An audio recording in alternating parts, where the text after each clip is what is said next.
भारत में मंदिर निर्माण की शैलियाँ, यहाँ से भी प्रश्न पूछे गए। देखिए, दो शब्द हैं जो मुझे प्रैक्टिस पेपर में मिले थे, एक तो था गोपुरम और दूसरा था विमान, है ना। तो मैंने सोचा इस पर छोटा सा वीडियो बना ही लेते हैं, ठीक है। तो देखिए, एक यहाँ पर आप दो मंदिर देख पा रहे हैं, एक तो ये है, ठीक है, ये उत्तर भारत का मंदिर है और ये दक्षिण भारत का मंदिर है। उत्तर भारत में नागर शैली है जो प्रचलन में है, और दक्षिण भारत में कौन सी है, द्रविड़ शैली मंदिरों के निर्माण की है। यहाँ पर थोड़ा अंतर देखिए। देखिए, यहाँ पर ये कंदरिया महादेव मंदिर है, ये खजुराहो के मंदिरों का ही एक मंदिर है, ये मध्य प्रदेश में है। और ये है रामेश्वरम मंदिर, ठीक है, ये तमिलनाडु में है, आप लोगों को बताया जा चुका है, ठीक है। तो देखिए, इसका जो आप देख पा रहे हैं दक्षिण भारत का, ये कैसा है, आयताकार है इसका शिखर, और इसका कैसे है, वक्राकार, ऐसे जैसे पहाड़ होता है ऐसे, ठीक है, ऐसे बने हुए होते हैं उत्तर भारत के मंदिर, और दक्षिण भारत के मंदिर थोड़े ऐसे से, है ना। प्रिज्म आकार के भी कह सकते हैं, पिरामिड आकार के, या फिर आयताकार शिखर, कुछ भी नाम दिया जा सकता है। चलिए थोड़ा सा देखते हैं नागर शैली और द्रविड़ शैली। नागर शैली के मंदिर मुख्यतः उत्तर भारत में पाए जाते हैं और द्रविड़ शैली के मुख्यतः दक्षिण भारत में पाए जाते हैं। नागर शैली में मंदिरों के शिखर लगभग वक्राकार होते हैं, द्रविड़ शैली में शिखर आयताकार होते हैं। चलिए अब देखते हैं। देखिए, मैंने आपको दो शैली बताई क्योंकि वही मोटी मोटी शैलियाँ है ना। अब यहाँ से देखते हैं जो थोड़ा सा डिटेल। मंदिर स्थापत्य की तीन बड़ी शैलियाँ बताई गई हैं। पहली है नागर शैली, जो बताया आपको उत्तर भारत में है। दूसरी है द्रविड़ शैली, या इसी को पल्लव शैली भी कहते हैं। पल्लव शैली क्यों? क्योंकि देखिए, पल्लव शासकों के काल में इसका ज़्यादा विकास हुआ था, इसलिए इस शैली को पल्लव शैली भी कहा जाता है। बेसर शैली, ये तीसरी शैली है। तीसरी शैली कैसे? इन दोनों के लक्षण लेकर के बनाई गई है बेसर शैली, तो इसे चालुक्य शैली भी कहा जाता है, ठीक है, चालुक्य शैली, क्योंकि चालुक्यों के शासनकाल में इसका जो है अधिक विकास हुआ था। नागर और द्रविड़ दोनों के इसमें लक्षण पाए जाते हैं, दोनों को मिला करके बेसर शैली बनाई गई है। देखिए, नागर नाम इसलिए पड़ा है नागर शैली का क्योंकि ये नगर में मंदिर, उत्तर भारत में जो मंदिर है वो नगर के अंदर बनते थे, इसलिए इसके निर्माण की शैली को नागर शैली नाम दिया गया। अब देखिए आगे, यहाँ पर देखिए, यहाँ पर ना ऐसे करके एक विंध्याचल पर्वत श्रेणी है। विंध्याचल पर्वत श्रेणी भारत को लगभग दो बराबर भागों में काट देती है। तो हिमालय से लेकर के विंध्याचल तक का जो ये क्षेत्र है, यहाँ पर जो मंदिर हैं इन्हें कहा जाता है, ये सभी नागर शैली में बने हुए हैं।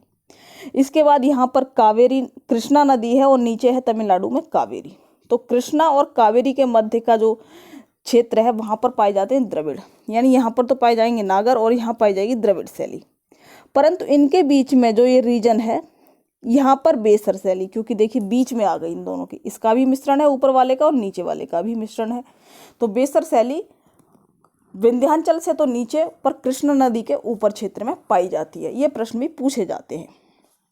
चलिए देखिए, यहाँ पर लिखा हुआ भी है, नागर शैली का प्रचलन हिमालय और विंध्य पहाड़ों के बीच में है। ऐसे ही द्रविड़ शैली का कृष्णा और कावेरी नदियों के बीच में है, और बेसर शैली विंध्य पहाड़ों तथा कृष्णा नदी के मध्य में है। तो पहली नागर शैली कहाँ से है, हिमालय से लेके कहाँ तक आ गई, विंध्याचल के पहाड़ों तक। ऐसी द्रविड़ शैली कृष्णा से कावेरी, पर विंध्याचल से कृष्णा के बीच में जो जगह बची हुई है वहाँ पर कौन सी है, बेसर शैली, क्योंकि बेसर शैली इन दोनों का मिश्रण ही है, नागर और द्रविड़ शैली का। तो नागर शैली हिमालय से विंध्याचल के बीच में, द्रविड़ शैली कृष्णा और कावेरी नदी के बीच में, बेसर शैली विंध्याचल पहाड़ों और कृष्णा नदी के बीच में। देखिए, कई बार प्रश्न पूछा जाता है, जैसे खजुराहो के मंदिर या खजुराहो शैली किसकी उप शैली है, तो जाहिर सी बात है खजुराहो के कहाँ पर पड़ेंगे, मध्य प्रदेश में पड़ेंगे, तो नागर शैली। तो खजुराहो शैली किसकी शैली हो गई, नागर शैली की। ऐसे ही अगर पूछा जाता है उड़ीसा के जो मंदिर हैं, ओडिसी शैली है ना, उड़ीसी शैली भी कह देता है, तो वो भी नागर शैली की ही उप शैली के अंदर आएंगे, ठीक है। तो ये ध्यान रखिएगा, यानी उत्तर भारत के अगर किसी राज्य के नाम से अगर वो शैली कह देता है, जैसे खजुराहो शैली या फिर उड़ीसा शैली, तो वो सभी शैलियाँ किसकी हैं, नागर शैली के अंतर्गत ही आएंगी। चलिए अब आगे देखते हैं। देखिए, यहाँ पर थोड़ा समझिए इसको। ये है नागर शैली का मंदिर और ये है जो है ये द्रविड़ शैली का मंदिर। अब यहाँ पर देखिए आमलक है ना, यहाँ पर ये आमलक देख पा रहे हैं। आमलक क्या होता है दरअसल, देखिए ऐसे ऐसे करके जो है ये ऐसे ऐसे ऐसे ऐसे करके मंदिर के चारों ओर जैसे कमल का फूल होता है ऐसा बना हुआ होता है, उसी के ऊपर यहाँ पर कलश बन रखा हुआ होता है। तो यानी इसको कहा जाता है उत्तर भारत में जैसे कमल पर भगवान विराजमान होते हैं तो ऐसी संरचना होती है गोल गोल, उसके ऊपर क्या होता है, कलश विराजमान होता है। तो ये किस में पाया जाता है, नागर शैली के मंदिरों में। नागर शैली के मंदिरों का आमलक, आमलक के ऊपर इसमें नहीं लिखा हुआ है तो इसके ऊपर पाया जाता है कलश। ठीक है, चलिए। और इस मेन मंदिर के आसपास ये छोटे छोटे मंदिर होते हैं, इन्हें क्या कहते हैं, मंडप। ठीक है, इन्हें क्या कहेंगे, मंडप। और ये जो है इसको, ये बड़ा सा जो है इसको क्या कहते हैं, शिखर।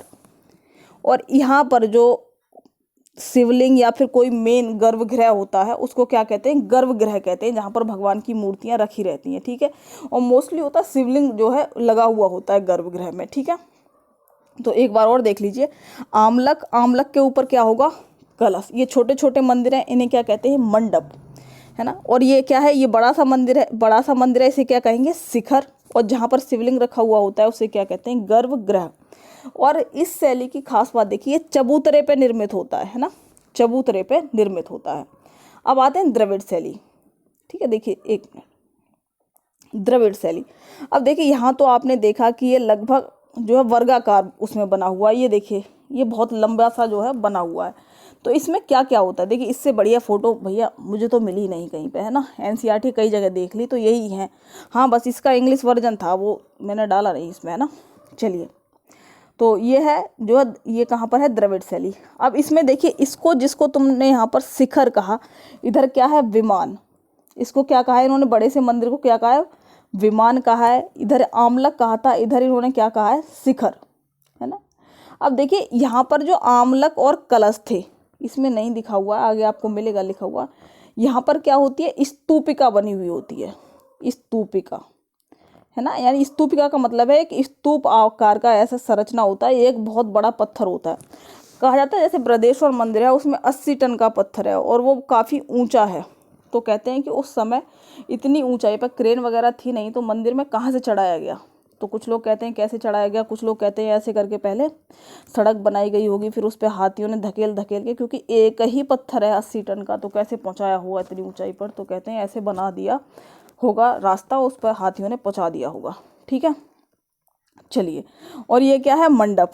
देखिए यहाँ पर ऐसे मंडप बने हुए हैं छोटे छोटे, ये ऐसे करके मंडप बने हुए होते हैं। आपने देखा होगा ये कई मंजिला इमारत होती है, उस पर छोटी छोटी मूर्तियाँ भी बन रही होती हैं दक्षिण भारत में, है ना। और एक और चीज़ मोस्ट इम्पोर्टेंट, गोपुरम। गोपुरम क्या होता है, देखिए इसका जो द्वार होता है दक्षिण भारत में, जो मंदिरों का द्वार होता है वो बहुत ही भव्य और बड़ा बनाया जाता है। जो प्रवेश द्वार होता है उसी को क्या कहते हैं, गोपुरम कहते हैं। और देखिए इनका जो प्रांगण यानी मंदिर के बीच में सभा वगैरह करने के लिए काफ़ी जगह होती है ना। आप देख भी पा रहे हैं इसमें बहुत सारी जगह है। और यहीं पर तालाब भी होता है, ये विशेषता है दक्षिण भारत के मंदिरों की, तालाब वगैरह भी होता है। ठीक है, आगे लिखा हुआ मिलेगा सब आपको, यहाँ समझाने के लिए था। तो आमलक समझ में आ गया आपको, आमलक के ऊपर क्या होता है, कलश होता है। छोटे छोटे मंदिरों को मंडप कहते हैं, और इसको क्या कहते हैं, शिखर। और इधर क्या कहते हैं, विमान कहते हैं। गर्भगृह में भगवान जी की मूर्ति आप देख पा रहे हैं। और गोपुरम दक्षिण भारत के मंदिरों का जो द्वार होता है उसे गोपुरम कहा जाता है। अब देखिए यहाँ पर ये उत्तर भारत के मंदिर हैं, और ये जो है द्रविड़ शैली है, दक्षिण भारत के मंदिर आप देख पा रहे हैं। और ये बहुत तगड़ा सा मंदिर आप देख पा रहे हैं, क्योंकि ये दोनों की ही बेसर शैली है, यानी नागर शैली और द्रविड़ शैली का मिश्रण है। चलिए आगे देखिए, अंतर देखिए, ये बहुत इंपॉर्टेंट है, आपको समझा दिया, यहाँ पर बस आपको पढ़ना है। नागर शैली और द्रविड़ शैली में क्या अंतर है। देखिए ये वर्गाकार आधार पर निर्मित होते हैं, आपको दिखाया था ऐसे वर्गाकार एक आधार बना हुआ होता है उसके ऊपर निर्मित होते हैं। वर्गाकार का मतलब होता है लंबाई भी और चौड़ाई दोनों बराबर होती हैं। परंतु द्रविड़ शैली में आयताकार, आयताकार का मतलब है लंबाई ज़्यादा और चौड़ाई कम। जैसे आपने उस मंदिर में देखा था वो काफ़ी लंबाई में फैला हुआ था। इनका शिखर पर्वत के समान होता है ऐसे, है ना। और ये प्रिज्म या पिरामिड के आकार के, प्रिज्म या पिरामिड कैसा होता है, ठीक है, इसमें बनाना 3D में मुश्किल है, पर ऐसे समझ लीजिए। ठीक है, चलिए। सामान्यतः एक मंजिला होते हैं नागर शैली के मंदिर, और ये बहुमंजिला होते हैं। इसलिए अगर ऊंचाई कहा जाए तो दक्षिण भारत के मंदिरों की ऊंचाई नागर शैली के मंदिरों यानी उत्तर भारत के मंदिरों की अपेक्षा अधिक होती है। ठीक है, तो द्रविड़ शैली के मंदिरों की ऊंचाई ज़्यादा होगी नागर शैली के मंदिरों से। मंदिर के सामने सामान्य परिसर होता है, सामान्य परिसर मतलब आंगन, बट यहाँ पर विशाल प्रांगण होता है, काफ़ी जगह जो है होती है जहाँ सभा वगैरह करनी है। तो चलिए अब आगे देखिए, यहाँ पर जो पहला है वो नागर शैली है और दूसरे वाली ये जो है वो द्रविड़ शैली की है। नागर शैली के मंदिरों में तालाब नहीं पाए जाते हैं, सामान्यतः तालाब नहीं पाए जाते हैं, जबकि द्रविड़ जो है मंदिरों में, द्रविड़ भारत के, देखिए यहाँ पर थोड़ा मिस्टेक हो गई, द्रविड़ शैली के मंदिरों में तालाब पाए जाते हैं। द्रविड़ भारत का मतलब ये दक्षिण भारतीय है, ठीक है। इनके द्वार को तोरण द्वार कहते हैं, ठीक है। इनके द्वार को क्या कहते हैं? तोरण द्वार। थोड़ा मिस्टेक हुआ है इसमें टाइपिंग में। ऐसे ही इनके द्वार को क्या कहा जाता है? गोपुरम। तो ध्यान रखिएगा, जो नागर शैली है वो तोरण, और विशाल गोपुरम या गोपुरम किसके जो है उसको कहा जाएगा? वो द्रविड़ शैली के द्वारों को, जो मंदिरों के द्वार है। शिखर पर आमलक तथा कलश, बट इनके शिखर पर विशाल स्तूपिका पाई जाती है। द्रविड़ शैली के शिखर पर आमलक और कलश जो है किसके? उत्तर भारत के मंदिरों पर विशेषता है, ये उन पर पाए जाते हैं। वास्तुशास्त्र में नागर मंदिरों को प्रसाद कहा जाता है। नागर शैली के जो मंदिर हैं उनको प्रसाद कहा जाता है, याद रखिएगा, प्रसाद। वास्तुशास्त्र में द्रविड़ मंदिरों को विमान कहा जाता है, ठीक है। इनको क्या कहा जाएगा? विमान, और इनको प्रसाद। ये मोस्ट इंपॉर्टेंट चीज़ें हैं। देखिए इसमें जितनी भी चीज़ें थी मैंने सारी इसमें कलेक्ट कर दी हैं यहाँ पर शैली से रिलेटेड। तो चलिए, नागर शैली में तालाब नहीं होते, द्रविड़ शैली में तालाब पाए जाते हैं। इसके द्वार को तोरण कहते हैं और गोपुरम कहते हैं द्रविड़ शैली के मंदिरों के द्वार को। आमलक और कलश, और द्रविड़ में विशाल स्तूपिका पाई जाती है, और नागर शैली के मंदिरों को प्रसाद कहा जाता है और इनको विमान कहा जाता है। चलिए अब देखिए यहाँ पर थोड़ी डिफरेंट चीज़ें हैं, वो देख लीजिए। दशावतार मंदिर देवगढ़, झांसी, ललितपुर में है। आपको पढ़ाया जा चुका है, मंदिरों के वीडियो जरूर देखिए अगर नहीं देखे हैं तो। इनका निर्माण गुप्त काल में हुआ था। ये पंचायतन शैली में बना हुआ है, मोस्ट इम्पोर्टेंट, पंचायतन शैली में। पंचायतन शैली दरअसल नागर शैली का ही एक रूप है, ठीक है। पर यह प्रश्न पूछा जाता है कि पंचायतन शैली में कौन सा मंदिर है, तो दशावतार देवगढ़ का मंदिर पंचायतन शैली में बना हुआ है। और खजुराहो के मंदिर भी इसी शैली में बने हुए हैं। मैंने आपको बताया था पंचायतन शैली क्या होती है, चारों ओर छोटे छोटे मंदिर और बीच में एक बड़ा मंदिर, ठीक है। तो ये पंचायतन शैली है। तो देवगढ़ का दशावतार मंदिर और जो है खजुराहो मंदिर भी इसी शैली के हैं। अब तक बार बार यही पूछा गया है, पता नहीं कितनी बार। अब एक और शैली से संबंधित प्रश्न है जो गड़बड़ होता है।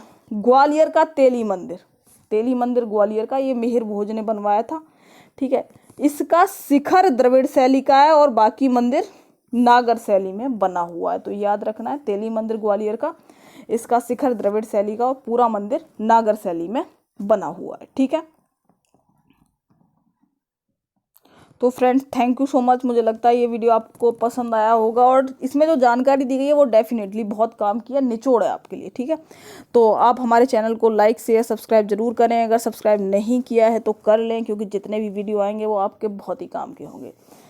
तो again thank you for watching.